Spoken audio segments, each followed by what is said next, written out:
Alright everybody, in this video we're going to be looking at Striker. That is a stud dog over at the Elite House Kennels. In this video you'll see Striker doing an escape bite, taking somebody down. In the next video you're going to see him doing some protection work. But if you notice, he's not doing a whole lot of barking.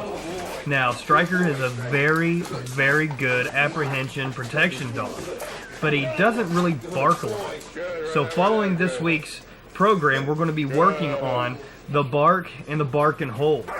So the first thing we do is we're going to put Striker up on a table. Since he is a protection dog, he's always concerned about what the handler is doing, where the handler is, things like that. So by putting him up on a table and back tied, we're removing the handler completely.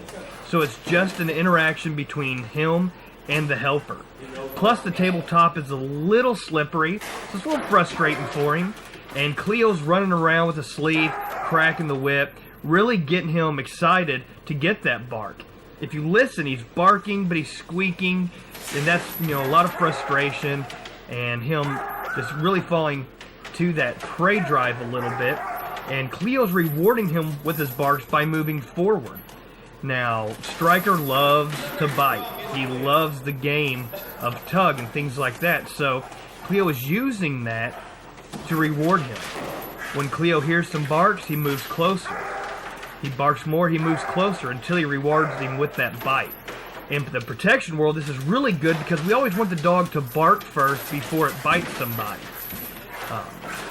Now we're kind of training him that if he's barking and they're not moving away and they're continuing to get closer, they're becoming more and more of a threat. So that's another reason we enjoy this drill here. So once again, it's developing independence. It's creating frustration to make the bark happen. And it's really good on his confidence building as well. Now in the next video, we're going to put him in a dog stall. People call this a bark box or a bite box. But whatever you call it, it's a really good, useful tool. It's primarily used for younger dogs to develop good, full bites and calm grips. With Striker, we're using this once again to create that bark. In the previous video, if you notice, when he gets the bite, he thrashes. That's another reason we're using this, is to help him stop that thrashing. So if you watch, he's barking. He's solid in his barks. Cleo's walking around cracking the whip. He's giving those good, loud, deep vocal barks is what we're looking for. So he's kind of confused on what's going on here, but the walls, they remove distraction, so he can only focus on the handler, or the helper. Cleo comes in, gives him a quick bite, and he takes the bite and he can't thrash. Now Striker automatically has a natural, deep, solid grip, so we're not worried about that. So he gives him the bite, but look, he tries to thrash it, but he can't because the walls are there.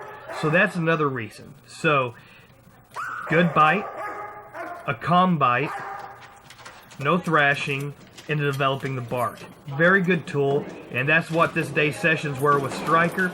I hope you enjoyed it. If you have any questions, comments, or concerns, feel free to get a hold of us. Until then, just keep looking for our future videos, and have a good one.